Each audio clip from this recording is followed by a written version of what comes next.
એ સેલારીથી અમે 10 લોકો world heritage site Dholavira આવ્યા હતા.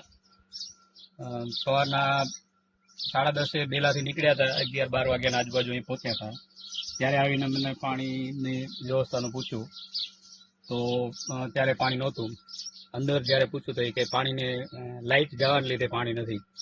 તો સ્ટોરેજ કેપેસિટી શું હશે? 2 કલાકની હશે. અત્યારે ફરીને પાછા અમે ત્યાંથી ડુંગરાણી વાંડ અને ફેસલ પાર્ક જઈને આવ્યા. 3-4 કલાક ત્યાં રહીને આવ્યા. હજી સુધી પણ પાણી આવ્યું નથી. તો આ પાણીની સુવિધા બિલકુલ નથી.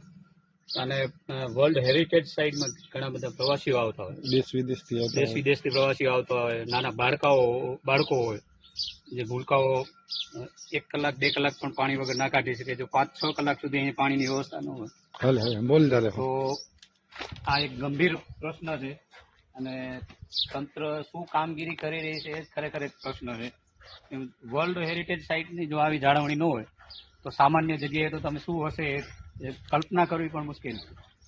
પાણીનો એક બીજો પોઈન્ટ છે, ત્યાં થોડું જોઈ લે. કદાચ હોય પાણી, કોઈ નાના બાળકના નસીબ સારા હોય એવું બને, કદાચ અહીંયા પાણી મળે તો જોઈ લે. આ એક પોઈન્ટ બીજો છે પાણીનો. અહીં તો કઈ છે જ નહીં,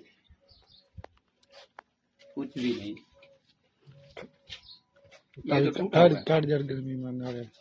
કાળઝાળ ગરમીમાં પાણી વગર તરસે મરી રહ્યા છે, તડપી રહ્યા છે અને કોઈ પણ જાતની સુવિધા નથી.